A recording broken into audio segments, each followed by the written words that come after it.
I pulled up to the curb before he even saw me coming. My daughter was sitting on a bench outside the Loblaws on Burrard, her coat not nearly thick enough for a February afternoon in Vancouver. My granddaughter was asleep across her lap, still in her school shoes. 2 suitcases and a backpack were piled at her feet like she'd left in a hurry, because she had. I sat in the car for a moment before I got out. Just a moment. I needed to breathe before she saw my face, because what I felt right then wasn't something she needed to carry on top of everything else. I got out, walked over, and sat down beside her on the bench. She looked up. Her eyes were swollen. She'd been crying for a while, probably since before she called me, probably while she was packing, probably while she was figuring out how to tell me what had happened without making it sound as bad as it was. "Mom," she said. "I know," I said. "Come on, let's get you in the car." I want to say I was surprised. I want to say that when my daughter called me that Tuesday afternoon and said her father-in-law had told her to leave his house by end of day, I felt shock. But I didn't. Not really. I had been watching that family for 2.5 years and I had seen exactly what they were. I just hadn't said anything because she loved my son-in-law. And sometimes love has to run its course before a person can see clearly. My name is not important. What matters is that I am 63 years old, I live in West Vancouver, and I have spent the last 30 years building a property management company from a single condo unit I inherited from my mother into something that manages over 200 residential properties across BC and Alberta. I did that quietly. I didn't advertise it at dinner parties. I didn't put my name on buildings.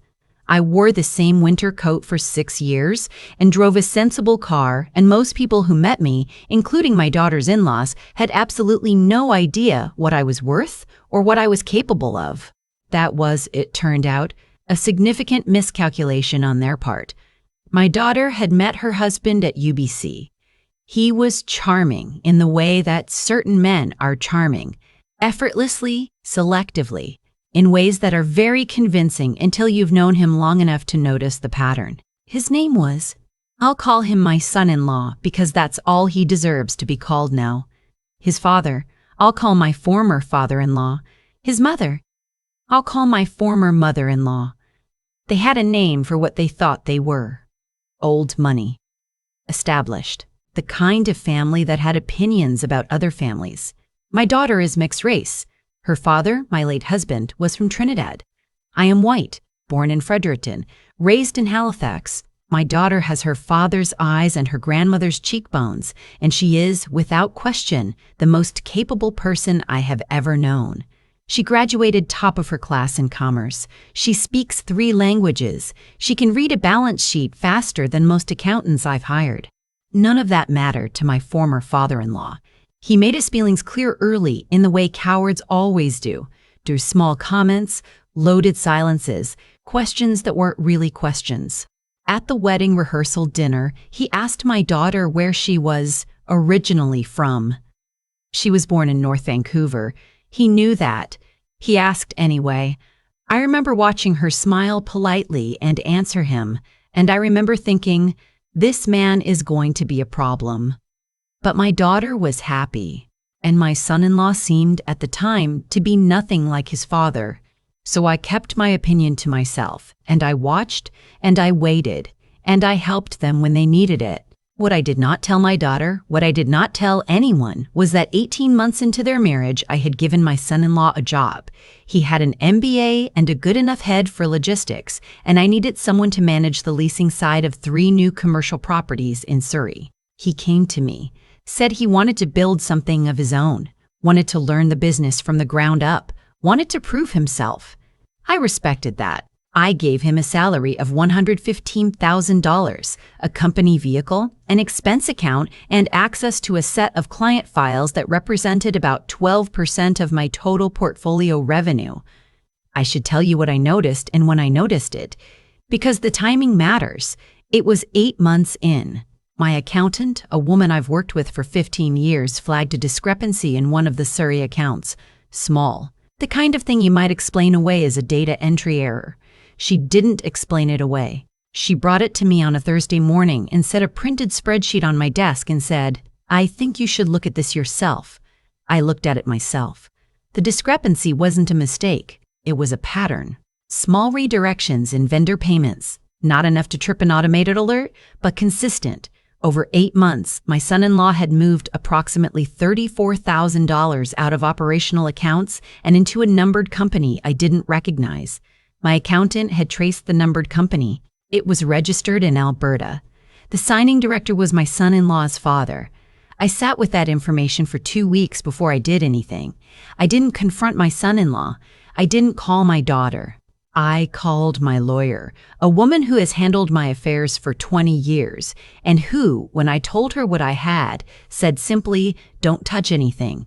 Let me set up a forensic review." We let the forensic review run quietly for 3 months. We documented everything. We let him keep doing what he was doing because every transaction he made was evidence, and evidence was what we needed. In that time, the total reached just over $61,000. In that same time, something else happened. My son-in-law's father apparently decided that my daughter was no longer a suitable wife for his son. I don't know exactly what was said or when, or whether my son-in-law was complicit from the start or was eventually convinced. What I know is that my daughter called me on a Tuesday in February and told me that her father-in-law had come to their home. His home, technically, as my son-in-law had been living in a property the family owned in Kitsilano, and told her that she needed to leave, that her bloodline wasn't suited to their family, that he had spoken to his son and his son agreed. My son-in-law was not there when she was told to leave. He had not called her. He had not warned her. He had sent one text message that said only, "I think it's better if we have some space." My granddaughter was 5 years old. She had been picked up from kindergarten by my daughter, who had then gone home to find her father-in-law sitting in the living room with a locksmith. They had already changed the locks on the interior rooms. My daughter had 45 minutes to pack 2 suitcases. She was not allowed to take the family laptop, which had her graduate school documents on it. She was told that any shared assets would be addressed through proper channels. She was not offered a cab. She walked to the Loblaws with a 5-year-old and 2 suitcases and sat on that bench and called me. When I picked her up, I said very little. I drove her to my house. I made her daughter a grilled cheese sandwich and I ran her a bath and I sat at my kitchen table with a glass of water and I thought about what I was going to do next. I already knew. I had known for 3 months. I was simply waiting for the moment to use what I had. The first call I made the next morning was to my lawyer. "It's time," I said. "I'll have the filing ready by Friday," she said. The second call I made was to the HR firm I contract for staffing. My son-in-law was relieved of his position that same day, effective immediately, pending investigation. His company vehicle was collected. His access to all accounts was revoked. He was informed that his employment had been terminated for cause and that a formal notice of civil claim would follow. He called me 4 times that afternoon. I did not answer. His father called me once, at 6 in the evening. I answered that one. "This is a family matter," he said. "I'd suggest you stay out of it."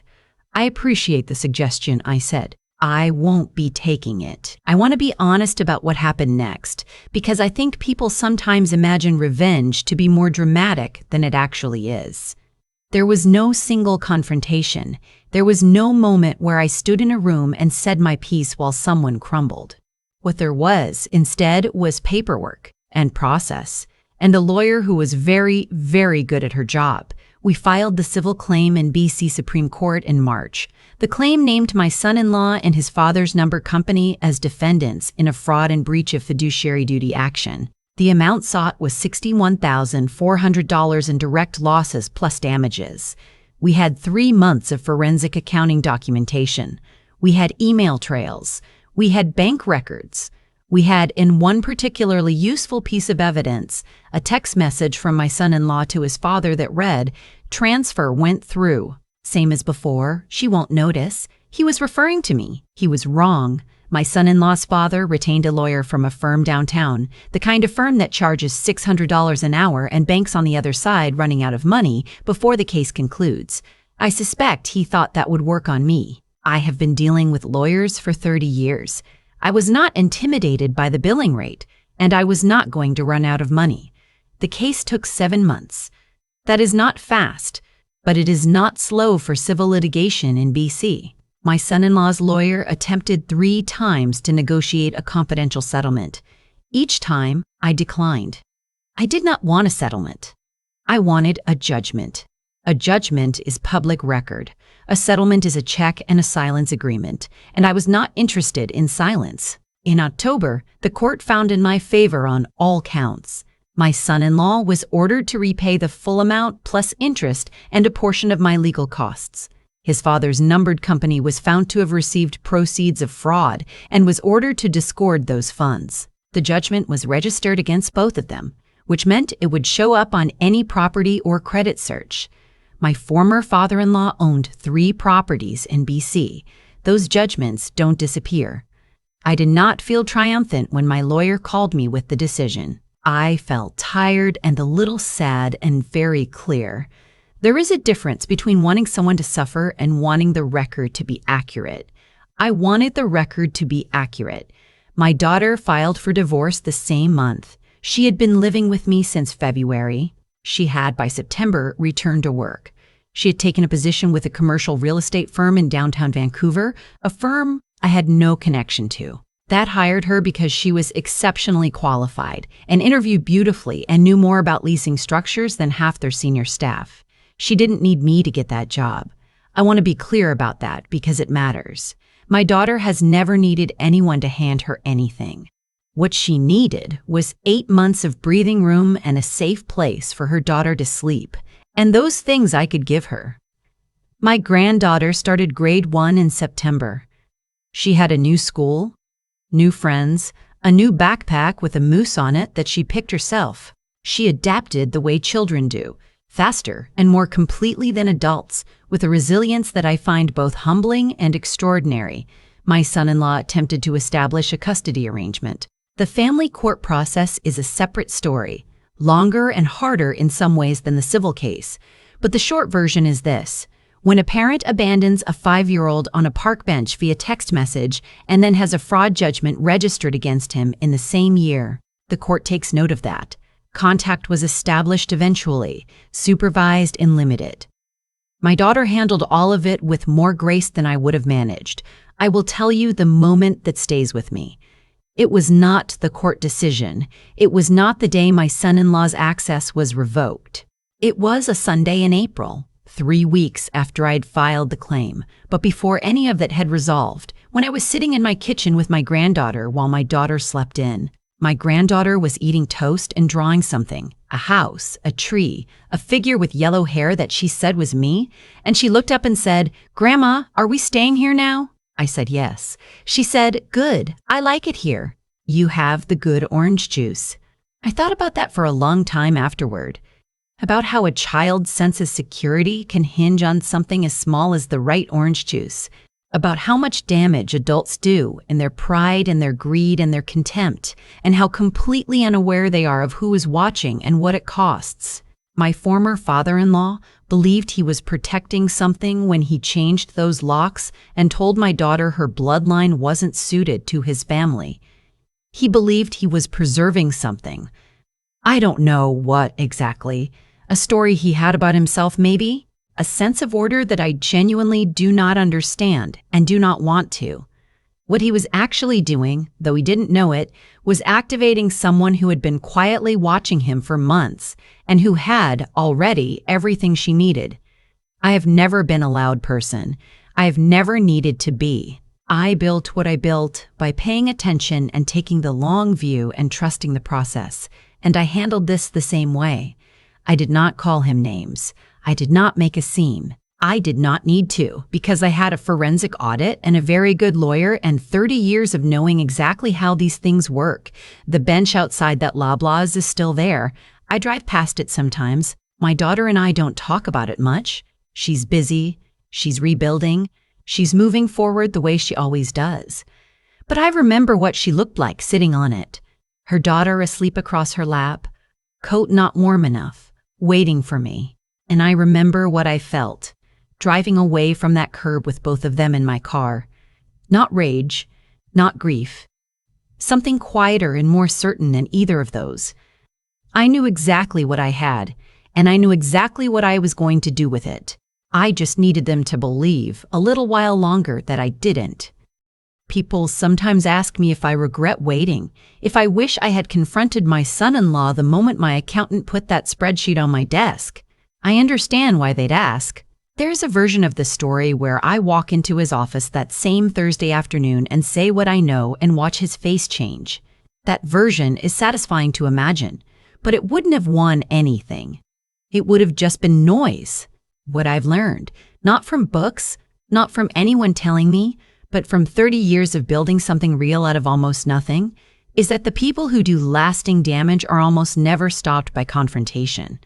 They're stopped by consequence, and consequence takes preparation. My son-in-law's father thought he understood the situation completely. He thought he knew who my daughter was, what she was worth, what her family represented. He made a judgment, and he acted on it with complete confidence, and not once did he ask himself whether he might be wrong. That's the part I keep coming back to.